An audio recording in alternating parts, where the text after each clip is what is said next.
समीकरण बैठ कैसे रहे हैं? वो एफआईएस की कैश की खरीद से कुछ भरोसा बढ़ रहा है या मामला डाइसी है? Veeru, good morning. Good morning Ashish. दो पावरफुल सेशंस, लेकिन याद रखिए आशीष, इन पावरफुल सेशंस को अब तक डे ट्रेडर्स ने टेस्ट नहीं किया है। गैप टू गैप चल रहा है अभी तक। वो intraday put writers, call writers, उनके क्लस्टर्स अगर आप देखिए बाइसेक्ट नहीं हुए। कल देखिए बहुत सब्सटेंशियल गैप अप था आशीष, लेकिन एक बात है कि वो जो लास्ट RS2 था दैट वाज 23,347 और 87 नहीं बाइसेक्ट हुआ। वो क्या था? 100-200 day exponential moving average zone, वही नहीं बाइसेक्ट हुआ। निफ्टी बैंक पर भी 52,500, बट उससे पहले इतनी बड़ी तेजी हो सकती थी कि उसका हो चुकी थी, उसका स्कोप था भी नहीं। अब गिफ्ट निफ्टी थोड़ा सा बैकफुट पे है। आइए जरा ड्रॉ करते हैं एग्जैक्टली कल पुट राइटर्स ने क्या किया, चार्ट्स क्या कह रहे हैं और लिक्विडिटी कैसी थी। लिक्विडिटी का जिक्र आपने बखूबी कह दिया कि एफआईज ने कल बाय किया और अच्छी खासी अगर आप देखें कैश में बाइंग है और डीआईएस की सेलिंग है। 1952 करोड़ रुपए की, 6,066 करोड़ रुपए की एफआईज की बाइंग। अगर आप इंडेक्स में उनके आंकड़े देखें तो 2296 करोड़ रुपए का बाय का आंकड़ा है। 4100 कॉन्ट्रैक्ट लॉन्ग, शॉर्ट कवर किए 9700 कॉन्ट्रैक्ट, और स्टॉक फ्यूचर्स में करीब करीब 30,000 कॉन्ट्रैक्ट शॉर्ट कवर किए, 44,000 कॉन्ट्रैक्ट लॉन्ग। कल की पुट शॉर्ट भी आई है 1,70,000 कॉन्ट्रैक्ट, और ये चीज़ अच्छी है। और नेट जो उनका आंकड़ा है, डायग्राम जो उनका, वो अगर आप देखें ऑलमोस्ट अब 87,000 कॉन्ट्रैक्ट वो शॉर्ट है। तो काफ़ी कवरिंग एफआईएस ने पिछले कुछ सेशंस में की है। कल का highest cluster 200 day 100 day exponential moving average. आइए देखते हैं ऑप्शन राइटर्स ने क्या किया इस प्राइस के इर्द गिर्द, और जो स्टॉक फ्यूचर्स का बिहेवियर था उसको देखने के बाद। देखिए आशीष, कॉल्स की प्लेसमेंट है अभी 23,500 पे। 23,500 पे बड़ा कॉल कंसेंट्रेशन है, 95 लाख का। हालांकि 23,300 के कॉल राइटर ने भी कल ग्रिप ले रखी थी, वो थोड़ा उसका ग्रिप लेना मुझे डाउटफुल बना रहा है। बाकी पुट राइटिंग सबसे स्ट्रॉन्ग कल हुई है 23,300 पे और 23,200 के जोन में, 53,94 लाख। पिरामिड्स में जब आप ये देखेंगे तो चीज़ आपको थोड़ी सी और क्लियर होगी कि पुट राइटर्स कहाँ प्लेस्ड हैं, कॉल राइटर्स कहाँ प्लेस्ड हैं, और 200 डेमा को वो कैसे ट्रीट कर रहे हैं। ये आपकी स्क्रीन पे आया, ये देखिए, ये wild blue candle put writers की है। अब आइए लेवल्स को लेके देखिए। RS1 लेके आइए पहले। RS1 will be A threshold point, हालांकि वो पिक्चर में इस वक्त नहीं है क्योंकि गिफ्ट निफ्टी बैकफुट पे है। ये अपर थ्रेशोल्ड पॉइंट होगा और वो है 355,422 कॉल राइटर एंड 200 डेमा जोन। अगर ये बाइसेक्ट हुआ तो 527,594 और 651 का जोन खुल जाएगा। पहली बात ये, बट RS1 जब आज पिक्चर में है ही नहीं, यानी बैकफुट पे इंडेक्स आएगा, और बैकफुट पे आने पर क्या टेस्ट करना चाहिए उसको लेके आइए। बेस वन है आपका 23,200 का पुट राइटर, और साथ ही साथ इंट्राडे चार्ट्स पर 154 का एक लेवल। सो बेस वन जब तक स्क्रीन पे है, डिप्स को आप बाय करेंगे, और ये पूरा का पूरा अपर मोमेंटम जो क्रिएट हुआ है ये परसिस्ट तब तक करेगा जब तक कि हमारे पास 23,058 और 22,963 है।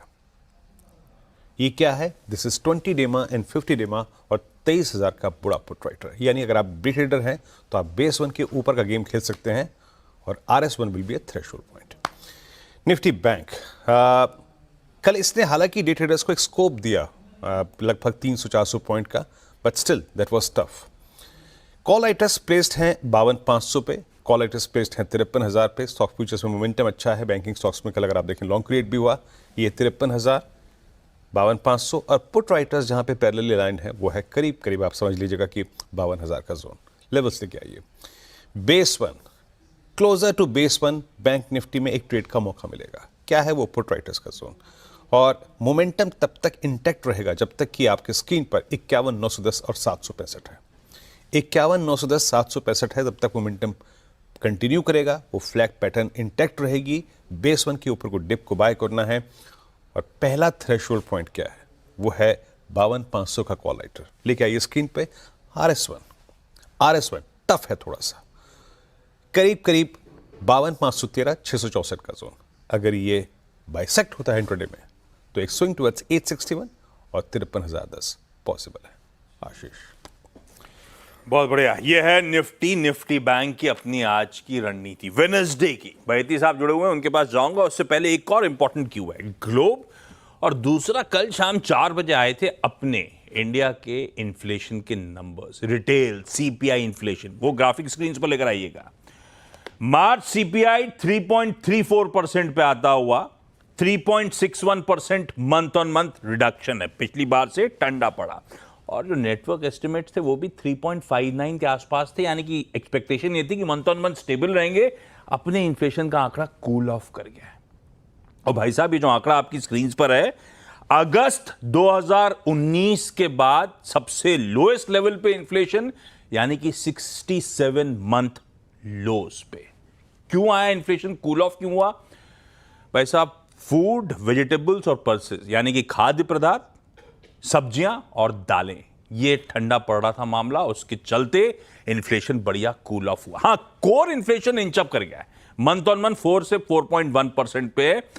उसमें मैं इंटरनल जैसी देख रहा था, फ्यूल, लाइट, हाउसिंग, ये सब थोड़ा सा इंचअप कर गए मंथ ऑन मंथ।